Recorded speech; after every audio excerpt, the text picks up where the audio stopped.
Hey, it's Joseph here. Today I've got this product from Corsair HS80 Max, which is a headset. And Corsair has provided me this product for me to make a video like this. And I actually have been looking at the HS80 for quite some time because it is known for good wireless connection and the microphone quality. So we're gonna get this unboxed and have a look. On the front of the box, you can see the picture of the headset that we are after. And it does say premium wireless RGB gaming headset, but the RGB aspect of this headset is not really over the top and it can be turned off. So I am trying to use this headset for normal day-to-day business use as well. It does support Bluetooth, Dolby Atmos, and Sound ID in the iCUE software from Corsair. Going around to the side, nothing really. And actually on the bottom, it does show you the content, which is a headset and the USB dongle and then the cable and then also the manual. But on the back, it reveals a couple of features of this headset and plush comfort with memory foam ear pads and stress-free floating headband, custom tailored personalized audio profiles with SonarWorks Sound ID, low latency 2.4 GHz wireless or versatile Bluetooth connections, up to 65 hours of wireless battery lets you play for days between charges. Let's tear this off.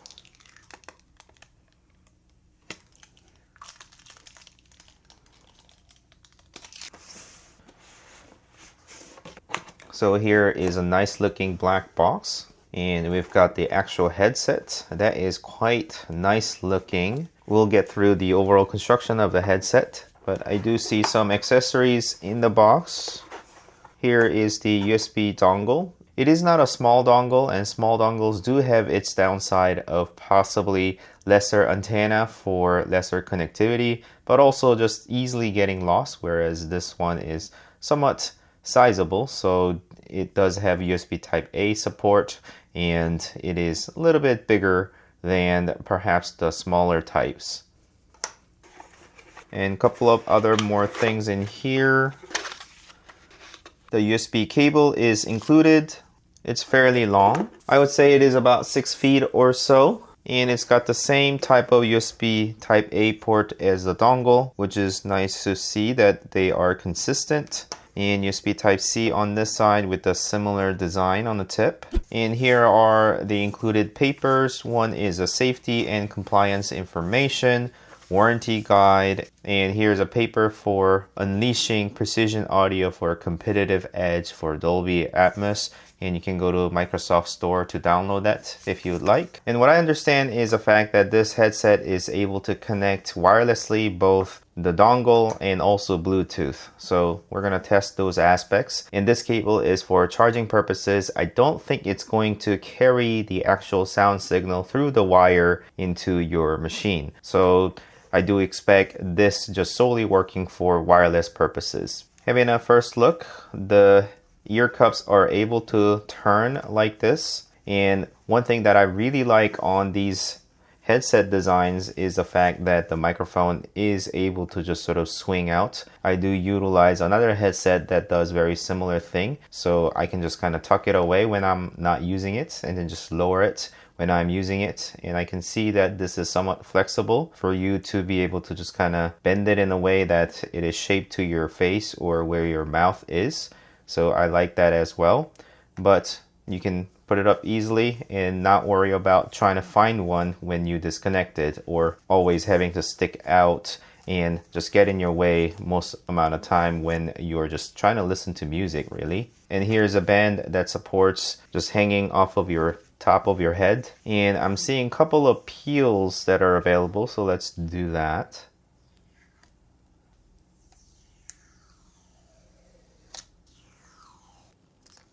And the ear cup is a fabric-like material, whilst the headband is somewhat leathery, the faux leather. I don't like leathery type of material on the ear cups, especially I do get somewhat sweaty. So I prefer fabric over leathery material. So that is good to see. There is a Corsair written on top. I wonder if this band is able to be adjusted. Oh, there is a Velcro. So you can tighten that further down like that. So just pull that tab with the green to undo the belt and then just put it up top if you want it to be tightened more. I suppose for tiny heads, but I'm definitely the opposite. So I'm gonna have to pull it, and let's see if I can put it at the lower spot. Same thing onto the other side. My head is massive, so I do need to make sure that I have enough room. Actually, that is just going right up against the top of this band, so I'm going to tighten up a little bit more than that. Yep, so it does have some room to be stretched and support. And going around the ear cups, I do have that Bluetooth button over here with the RGB light that's possibly going to turn on, and nothing else on this ear cup. And on this side, you saw the microphone, the fold down microphone, and also the same RGB light that's possibly going to come on there. And then also the power button and the volume dial here, and also USB Type-C port at the bottom. So you'll be able to charge through this one and then control the volume with this and turn it on. And you can just kind of rotate it like this and just put it down on the surface. And in a fine print, it does say HS80, which is a model name. So let's see how it fits on my head.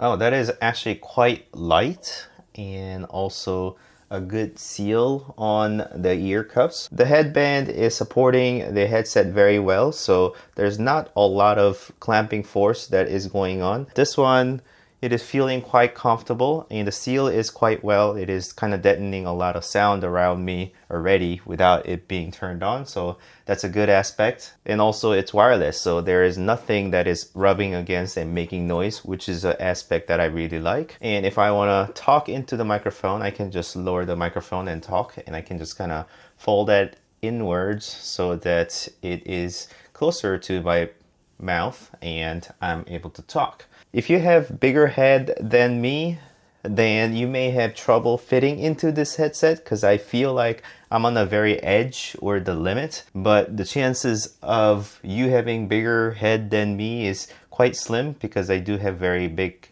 face or head. Certainly if you have smaller head, you wouldn't have any problem.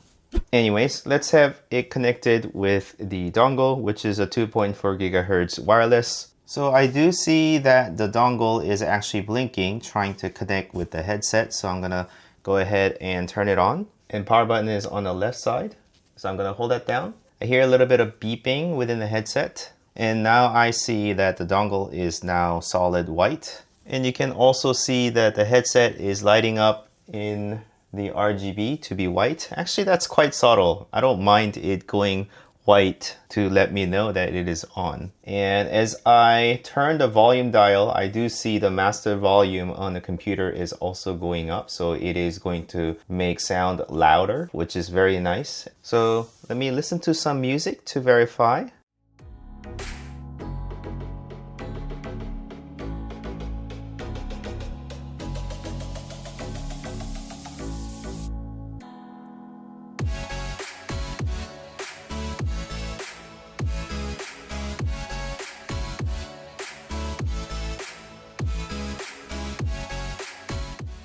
The bass feels good, the mid sounds good, the high feels good, so I wouldn't have problem listening to music with this headset for quite some time. And I'm noticing that my voice is being picked up by my computer now, so now I am switching over to this headset's microphone. So now you should be hearing the sound from this microphone of the headset HS80 Max from Corsair, and this is what it sounds like. Doing some microphone testing, and this is what it sounds like, and this is what you can expect to hear if somebody else was using this headset and talking to you, or perhaps what other person will be hearing if you were to talk through this headset. How does it sound like? So I'll have a listen for it and let you know. Based on my short listening to the recording, I do sound clear, and it does have a little bit of a compression noise, meaning my voice is a little bit distorted because of the compression, and that is understandable, especially because this is wireless and it is having to send that data very quickly to the dongle so that my computer is able to process that and record and such. So you're not going to experience the most full sound, but it is perfect for conference calls and voice chats and such. Actually, something I have noticed is that the LED indicator is turning on as a white to let me know that it's been connected here. Not just only the headset ear cups, but the around the microphone, it is lighting up. And it is just within my peripheral vision for me to recognize that that is lighting up as white.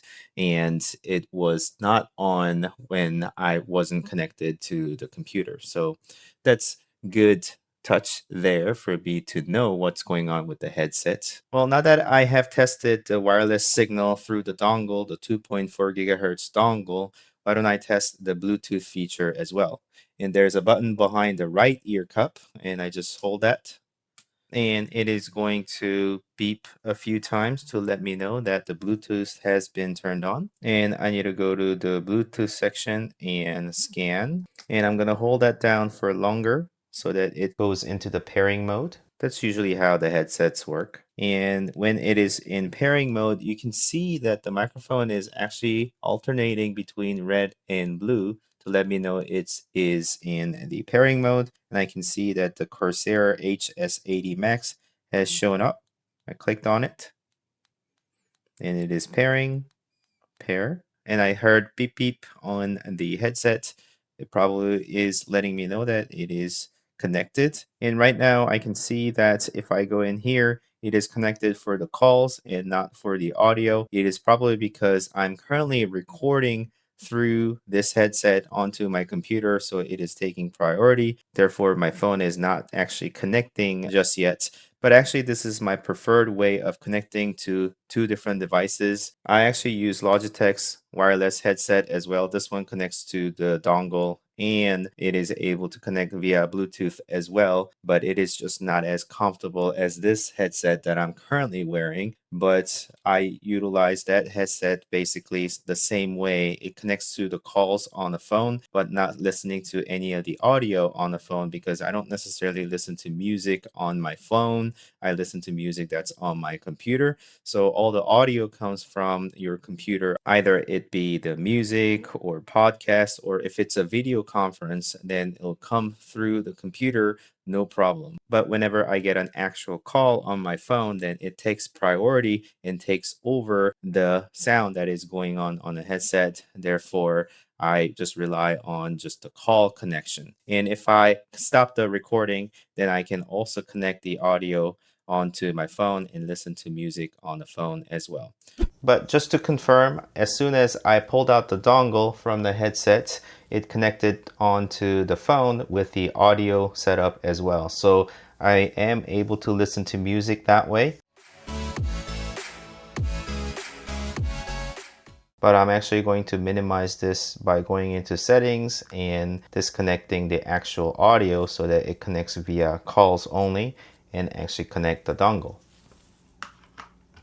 So as long as this headset is turned on, my phone is going to be connected to this headset for calls purpose only, and my computer is going to be emitting the sound or doing any voice conference calls and such. And my computer is going to push all the sounds into this headset, either be music, podcasts, or any of the video conference calls that I have. Anyways, if I want to turn off the Bluetooth, just hold that button down and it'll just disconnect from the phone and turning off the Bluetooth feature, but the overall wireless connection to the computer will remain connected. I see that it is picking up the sound and the LED indicator on the dongle is on, and also the white on the microphone here. And in the Corsair iCUE software, you can change the lighting effects, or you can have a key assignment to the volume scroll press. So you can press it to cause some assignment. And there are a lot of functions available here, such as mute or EQ switch. So all of those functions can be available through there. And you can set things with the NVIDIA broadcast, or you can set different type of equalizer. And something that I wanted to note here is that you can put the microphone up. Mic off. Mic on. So putting the microphone up and down will cause the microphone to be muted versus on. And there is a side tone that is going to be available for you to adjust so that you actually can hear and monitor your sound that is coming through. So right now I'm hearing my own voice through the headsets, which is very useful in my purpose. And you can have different type of sound ID personalization, and you can set that one up if that's something that you're into. And again, you can set different type of EQ for your sounds if you want to further tweak your headset. So this was shortly checking out HS80 Max from Corsair, and currently this headset is listed as $139.99 US dollars on Corsair's website. So that is certainly not a cheap price, but for some of the wireless headsets such as this one or this one, and I think those are both similar prices, but this one doesn't have a Bluetooth capabilities. Therefore, the HS80 Max is going to take care of all the issues that I've had with these two headsets that I'm currently using. Just to briefly tell you, I'm using this for all the business purposes, but it is just not as comfortable as this one in noise isolating as this is an on-ear headset. However, it is capable of connecting through a dongle or Bluetooth, but the dongle is actually just a Bluetooth technology. Therefore, it is just able to push Bluetooth only. And there's a bit of a sound delays, especially when you're doing any video edits. You cannot listen through the sound through this headset because the wireless signal on this one is just too slow and there's a bit of a delay. Whereas this one, the sound does not have any delays, both the microphone and the headset, because all the sound is being transmitted via 2.4 gigahertz wireless signal. However, it does not have Bluetooth connectivity. Therefore, I have to rely on the dongle only or wired connection via over here. So that becomes sort of a limitation. I can only use this headset with one device in terms of wireless connection. It is over-ear design, therefore it is isolating sound pretty well. However, the headset kind of does clamping on my head. Therefore, I do have quite a lot of pressure that develops around my ears and it is quite uncomfortable. So I can't really wear this for a prolonged period of time. So that's been my gripe. And I'm hoping that this headset is going to be able to take care of it. And for duration of this recording, although it wasn't all that long, I'm not having any pressure points around my ear, which is good, and it is comfortable. It is much lighter than this headset actually. I don't know the exact weight, but I do feel that this is lighter and it is not clamping on my head. Therefore, it is not developing that pain around my head. So yeah, that was my take on this headset based on my previous experiences or current experiences. So yeah, if you have found any value within this video, then please like this video and consider subscribing to my channel to continue watching these type of videos. Thank you so much for watching. As always, I'll see you next time. Bye.